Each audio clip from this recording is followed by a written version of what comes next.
Rob, what is our first main topic today? Our first main topic comes to us from Who Killed Peter? Hey, John and crew. I've seen a report going around for a couple of days now that says Avatar: The Way of Water might have a budget of anywhere from 350 to 400 million, making it one of the most expensive movies of all time. This is much bigger than the previous projected budget, which was 250 million. Just how much does this movie have to make to profit? All right, thanks a lot for saying that in. Now, of course, we ended up having to talk about the budget of Avatar to The Way of Water the other day because a report came out that James Cameron had said the movie's going to have to be the top 1 or 2 biggest film of all time in order to break even.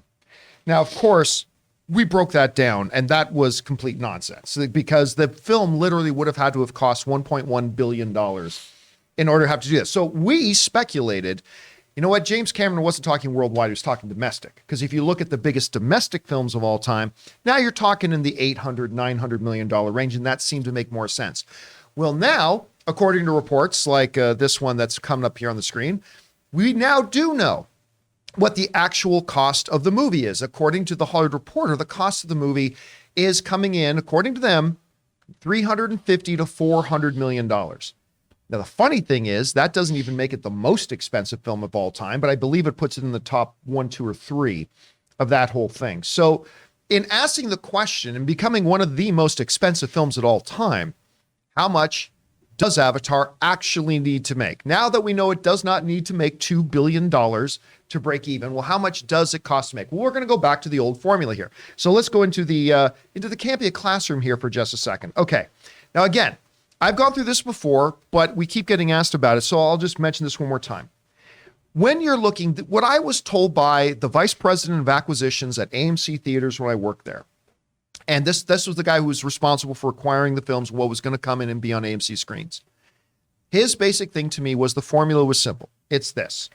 It's you take, when you're trying to figure out a break-even number, I'll just say production budget plus marketing, so let's call it mark, and then you add, add 33%.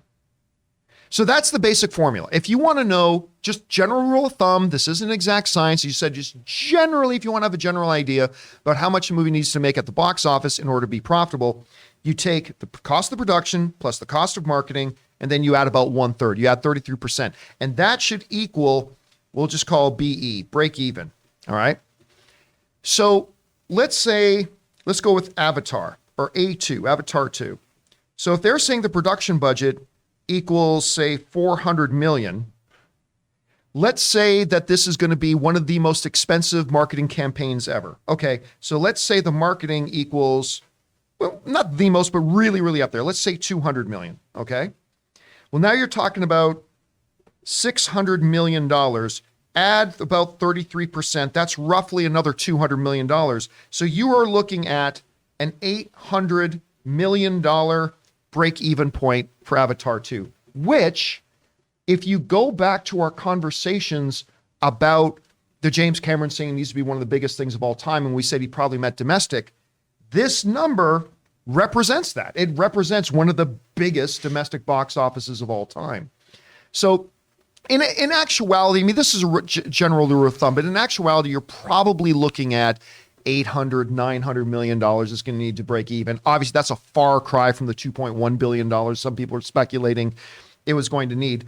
We want to thank the sponsor of today's video, True Classic. The holidays are here, and there is plenty of t-shirt cheer thanks to our sponsor, True Classic Tees. Guys, we have the perfect gift for your wish list. True Classic Tees are a gift for you, for her, and a great present for any guy in your life. True Classic is on a mission to maximize men's confidence by making them look good. Get 25% off True Classic with my exclusive link, trueclassic.com/Campea, and the discount doesn't stop there. You'll save even more during their site-wide sale. Guys, like most of you, I have always struggled with finding the right shirts for me. Either they're not all that comfortable, or they don't fit me all that right. Well, the best thing is that True Classics team has designed t-shirts to make guys of all sizes feel confident in their clothing. These shirts taper off towards the bottom, but they fit tighter around the chest and shoulders. This is the perfect look that can be achieved by every body type. And they offer other menswear as well, ranging from polos to workout shirts designed to keep your body feeling nice and comfy. So guys, get 25% off at trueclassic.com/Campea. Free shipping included on purchases over $100. That's 25% off at trueclassic.com/Campea.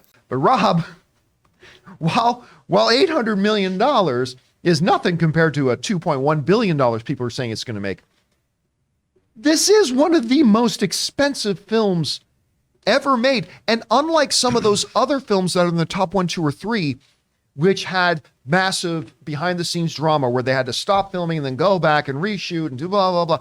This is a straightforward movie, and they're talking about neighborhood of $400 million. Does that make sense to you that a movie like Avatar, The Way of Water would be one of the most expensive films at all time?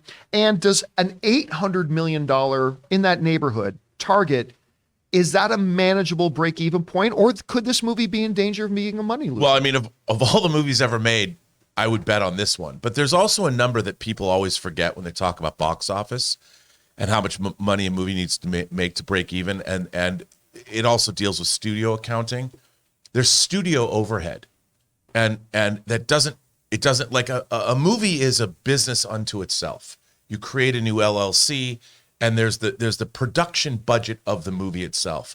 But then there's also the overhead of the studio. And the studio charges every movie with that overhead, which isn't necessarily a part of the production budget of the movie.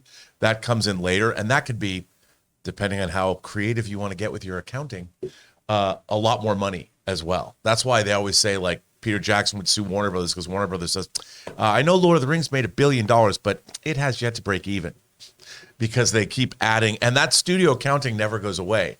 It keeps happening because movies are an ongoing business proposition. They're not just making money for their box office release. They make money for years. But I would say that if you're going to bet on one movie, I would bet on this. I mean, it's still, the real question is, how much profit do you expect to make? And the studios, they're not making, like, even if you make a movie that's $100 million and it makes $1 billion, how much profit do you really make at the end of the day? 100 million? 200 million? There's 800 million that's going out. I could see this still being profitable if this movie, but they're expecting it to make $2 billion. Yeah, and I don't think it will. And if it doesn't, I mean, even if it made $2 billion, I bet they would be happy with a $200 million profit. Well, that gets into creative accounting. I mean, like yes, that's no, but the thing is, there's a lot of and that's Hollywood is masterful at creative accounting.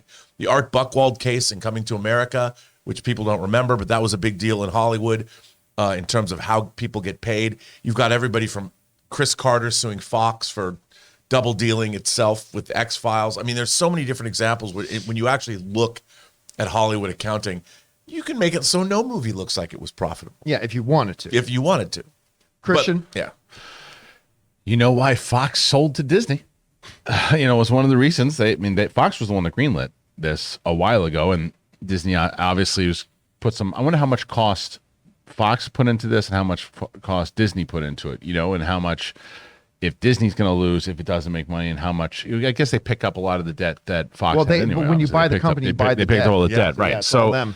So they're going to, but I just wonder how much, if anything, they had made back with other movies at that point to cover up for it. I don't know. But either way, you've got this movie that I think is going to do very well. I think it's going to, because the reason why I think it's going to do, there's no other game in town in December at all. Like, Avatar is the only big movie at all until February. Yeah, because wasn't Aquaman supposed to come out at Aquaman and Shazam. That moved. And Shazam. Yeah. They both are supposed to come out. Aquaman moved. Shazam moved. Shazam was the one that stuck around the most, and then Shazam got out of the way. Right, because of reshuffling in DC in general. I don't think it was getting out of the way of Avatar, but that helped Avatar. That helped Avatar make money, going to make money, because there's nothing else to see, especially during Christmas time. And then you've got nothing until Ant-Man and the Quantumania. Right. So you have time to build. And for what we saw, my concern with it is this. They showed some stuff at D23, and I thought it looked fantastic. The underwater stuff and the 3D stuff why 3D was so special when the first one came out. Right. It looks great. My issue with it was the frame rate. The frame rate reminded me of what they did with Hobbit. Right. And I didn't like that. I didn't like the Hobbit. And I didn't. TV soap opera feel. Yeah. And I'm wondering if that's going to change in the theater. If you had the same way in Hobbit, you had a chance to watch it, not in that ratio. So I think that's going to have a big effect, to be honest, because I don't think a lot of people are going to love it. But I do think it's going to make. I think it'll make money. I agree with you, John. I don't think it's going to make $2 billion. I think it makes about 1.2, 1.3 overall, which is, it's not nothing. I mean, it makes it one of the biggest box office hits of all time. Right. If it does. But I mean, that's the thing too, because you bring that up, is that expectations become the ultimate distorter of our view of reality sometimes, right? Like you can say, well, the first movie made almost $3 billion, so we expect this one to clear $2 billion. So if it makes 1.6, there are going to be people that come out and say, oh, what a failure. Right. It's like, I'm sorry, it made $1.6 billion. Right. It's like one of the biggest hits of all time. Like, again, I think it is just a little too late. Like this sequel is very late in the coming. And I think for it to have had a shot at $2 billion, it needed to come out like 3 years ago, or when they originally targeted like 2017. Now, that being said, never doubt Cameron. I said the same thing about Top Gun. Right. Mm-hmm. And I think a lot of people said the same thing, and I was one of them. And it's like $1.4 billion film.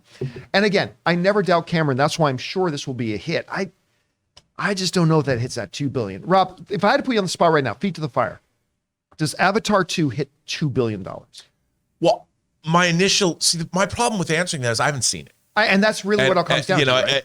If the film if it's Highlander 2, The Quickening, I'm like, Russell Mulcahy directed that too. Michael Ironside classic. I mean, we're going back to Zeist or whatever the hell that planet was.